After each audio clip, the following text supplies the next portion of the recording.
all of us are aware of what is going on with regards to the farmers' protest.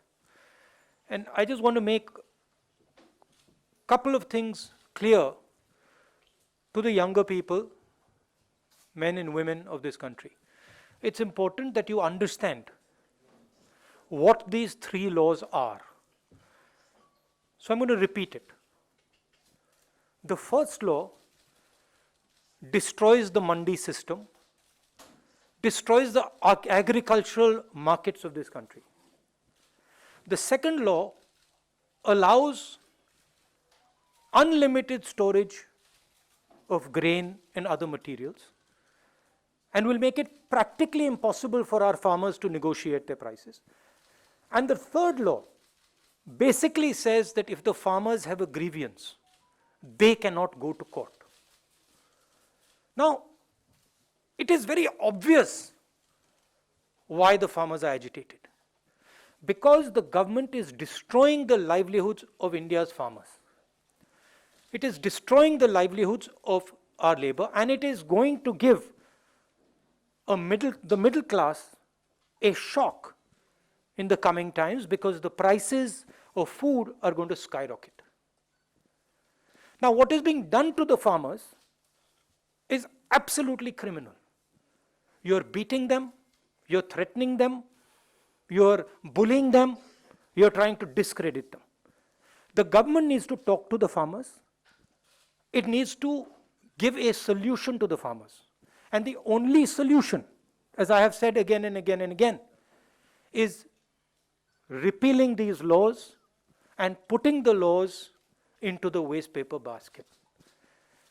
The government must not think that the farmers are going to go home. They are not going to go home. And my concern is that this situation is going to spread. We do not need this situation to spread. We need a conversation with the farmers and we need a solution. So that is broadly what I wanted to say. Hindi में बता देता हूं और देश के युवाओं को मैं कहना चाहता हूं, ये जो 3 कानून हैं, इनको समझने की जरूरत है। पहला कानून है जो हिंदुस्तान के मंडी सिस्टम को, एग्रीकल्चरल मार्केट्स को खत्म कर देगा, नष्ट कर देगा। दूसरा कानून है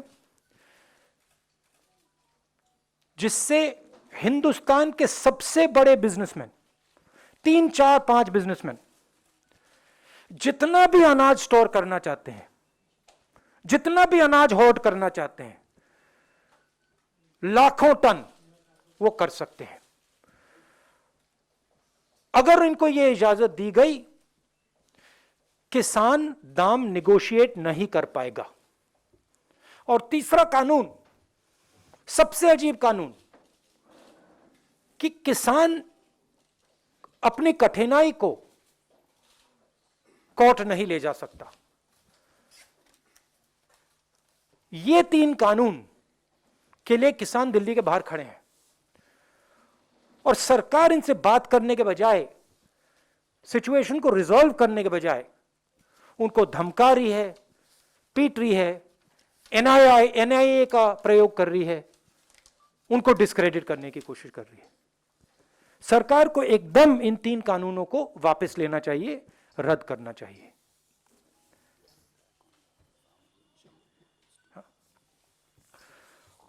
और आज जो हो रहा है शंभू बॉर्डर पे, जो सरकार इन पे आक्रमण कर रही है, को मार रही है, ये बिल्कुल गलत है। अब आपके सवाल। Thank you sir. किसानों को, 50 किसानों को रेड फोर्ट के अंदर किसने जाने दिया और क्यों जाने दिया? क्या होम मिनिस्ट्री का काम नहीं है कि रेड फोर्ट पे इनको नहीं जाना चाहिए, अलाउ करना चाहिए? उसके लिए कौन जिम्मेदार है? सीधी सी बात है। उनको क्यों अंदर जाने दिया? किसने अंदर जाने दिया? होम मिनिस्टर से जाके पूछिए। और उसके पीछे क्या आइडिया था किस प्रकार अलाउ किया गया वो भी पूछ लीजिए. As I said in a speech in Tamil, in Kerala, this is the biggest transfer of wealth. The biggest transfer of wealth from the largest number of people to the smallest number of people. You have seen what has happened in COVID. During COVID, the poor have got poorer, and a handful of rich people, 5, 6 rich people, have just got richer and richer and richer and richer. This anger that you're seeing among the farmers, this is that anger. That 5 people, 7 people have everything, we have nothing. और जो हमारा था वो भी ले रहे हैं. तो प्रधानमंत्री क्या बोलेंगे? प्रधानमंत्री इन 5 लोगों के लिए काम करते हैं, उनके लिए नोटबंदी की, उनके लिए जीएसटी बनाई, उनके लिए किसानों से मतलब उनका भविष्य छीन रहे हैं. तो क्या बोलेंगे वो? कुछ बोलने को नहीं है. मगर उनको यह नहीं लगना चाहिए कि किसान पीछे हट जाएंगे. और मैं किसानों से कहना चाहता हूं, हम सब आपके साथ हैं. 1 इंच पीछे मत हटिए, 1 इंच पीछे मत हटिए. ये आपका भविष्य है, इसके लिए आप लड़िए. और ये जो 4, 5, 10 लोग हैं, ये जो आपका सामान, आपका भविष्य चोरी करने की कोशिश कर रहे हैं, इनको आप नहीं चोरी करने दीजिए और हम आपकी पूरी मदद करेंगे. Thank you. बीजेपी को इसमें अभी एक इशू है कि देश के किसानों को, मैंने केरला में, तमिलनाडु में बात की, देश के किसानों को यह कानून अभी तक डेप्थ में समझ नहीं आए हैं. पंजाब में, हरियाणा में, यूपी में, राजस्थान में इधर बात समझ आ गई है. प्रधानमंत्री को यह नहीं सोचना चाहिए कि यह आंदोलन यहां रुकेगा. यह आंदोलन, मैं बता रहा हूं, यह आंदोलन किसानों से शहरों के अंदर जाएगा. क्योंकि सिर्फ किसान गुस्सा नहीं है. हिंदुस्तान में अब लाखों युवा हैं जिनसे इन्हीं 5-10 लोगों ने, प्रधानमंत्री ने रोजगार छीना है. उनको भविष्य नहीं दिख रहा है. यह पूरा का पूरा आंदोलन शहरों में फैलेगा. मैं प्रधानमंत्री से कह रहा हूं, उससे नुकसान होने वाला है, देश का नुकसान होने वाला है. आप किसानों से बात कीजिए, इस सिचुएशन को रिजॉल्व कीजिए, इन कानूनों को वापस लीजिए, नहीं तो देश का नुकसान होगा. सुनील, से देश को फायदा नहीं हो रहा है. ठीक है, अन्याय किया है. अन्याय को ठीक करने के बिना इंस्टेबिलिटी नहीं जाएगी.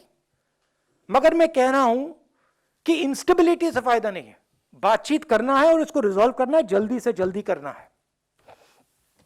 Absolutely, the person who has allowed this to happen should resign, but there's no way he's going to resign. I mean, the BJP doesn't take responsibility for its actions, so I don't expect him to resign. But the whole idea is to discredit the farmers. Look, this is a genuine voice. This is a genuine voice, and it is the voice of India that is speaking. ये देश की आवाज है. प्रधानमंत्री को सुननी ही पड़ेगी. और मैं बता रहा हूं, अगर नहीं सुनेंगे ये फैलेगा, ये बाकी प्रदेशों में जाएगा. इसको आप सप्रेस नहीं कर सकते. मेरा काफी एक्सपीरियंस है, अब 15 साल पॉलिटिक्स का एक्सपीरियंस है. इसको आप सप्रेस नहीं कर पाएंगे, ये फैलेगा और जोनों से फैलेगा. पीटीआई भाषा अनवर. बताइए, एक बात बताइए, ये कितने 70 दिन हो गए अप्रोक्सीमेटली? 67 दिन. ये महीनों से यहां खड़े हैं. 10-15 लोग तो नहीं है ना, लाखों लोग हैं. तो कुछ ना कुछ तो होगा, कुछ ना कुछ तो इनकी फीलिंग होगी, इनका दर्द होगा. ये सबके सब, मतलब लाखों लोग बस ऐसे ही खड़े हुए हैं क्या, बिना कोई कारण? कोई ना कोई कारण तो है. सिंपल कारण है, आप इनका भविष्य इनसे छीन रहे हो. आप हिंदुस्तान के एग्रीकल्चरल सिस्टम को तोड़ रहे हो. आप अपने 2-3 मित्रों को पूरा हिंदुस्तान का एग्रीकल्चर सिस्टम पकड़ा रहे हो और आपको लगता है कि कुछ नहीं करेंगे. अगर आपके घर में रात को चोर आए, आप अपनी उसको रोकने की कोशिश नहीं करोगे क्या? करोगे। तो हर किसान के घर में चोर घुस रहा है, नरेंद्र मोदी जी उनको डाल रहे हैं अंदर, और किसानों, नरेंद्र मोदी जी को लगता है कि किसान कुछ नहीं बोलेगा, घर चला जाएगा। कैसे? सवाल ही नहीं उठता। और चोरी सिर्फ किसानों से नहीं हो रही,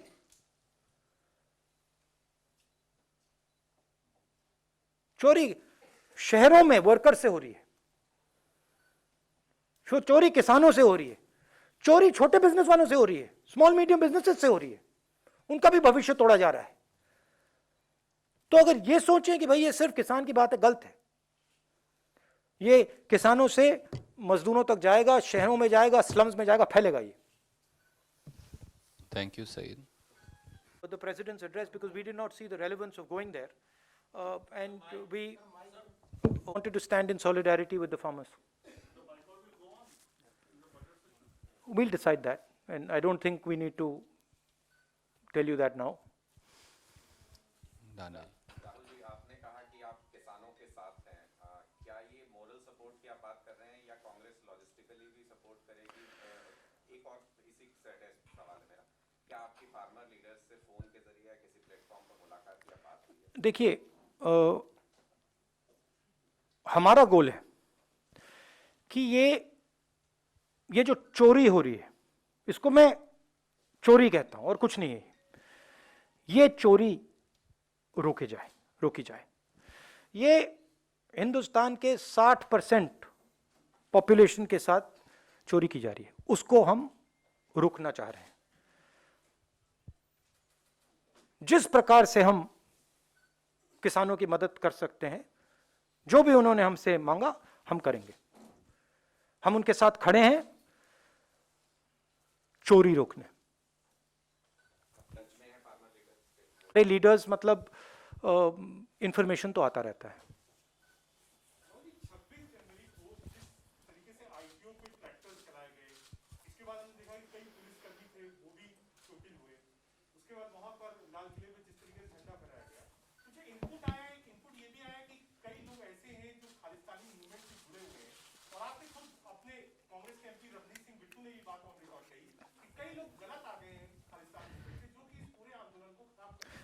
मेरा कहना है,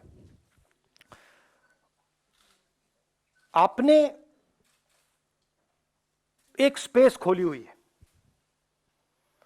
आप किसानों से डिस्कस नहीं कर रहे हो। आपने मतलब एक यहां पे आंदोलन खड़ा है, पॉलिटिकल स्पेस है, आपको जल्दी से जल्दी उस स्पेस को बंद करना चाहिए। आप सरकार है, क्योंकि इससे देश का फायदा नहीं हो रहा है। तो हमारा कहना है, इसको आप जल्दी रिजॉल्व कीजिए, आप टाइम जाया मत कीजिए। इसमें जो हमारे किसान हैं, उनसे आप जल्दी से जल्दी बात कीजिए और इसको रिजॉल्व कीजिए और सिचुएशन को ठंडा कीजिए। यह हमारा कहना है। उसमें 2-3 गलत प्रकार के लोग हों, वो ठीक है, उन पर आप एक्शन लीजिए, मगर जो लाखों लोग खड़े हैं, वो जेन्युइन लोग हैं।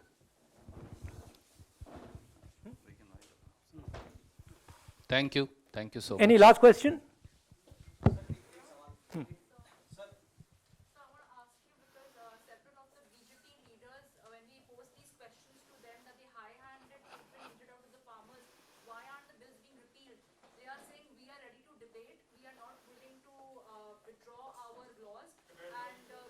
But tell me one thing, simple thing. BJP said we will withdraw these laws for 3 years, right? 2 years. If you're ready to withdraw them for 2 years, why can't you withdraw them? What is the problem?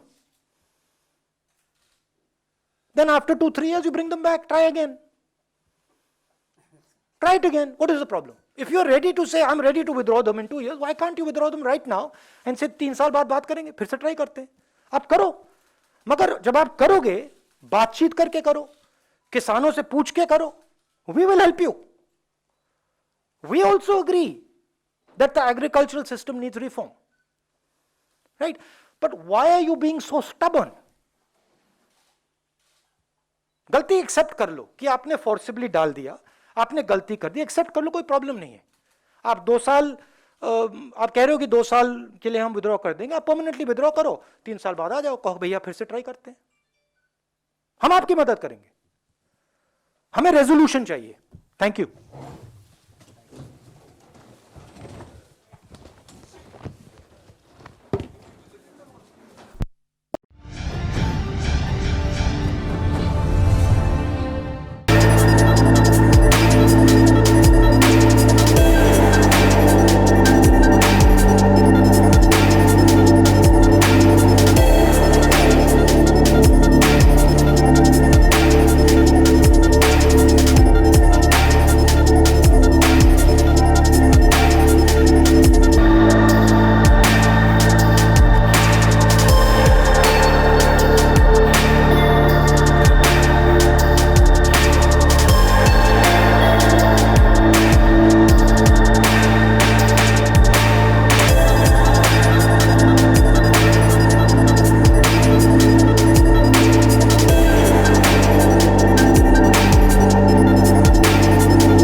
Download Tarang online radio app from Google Play Store.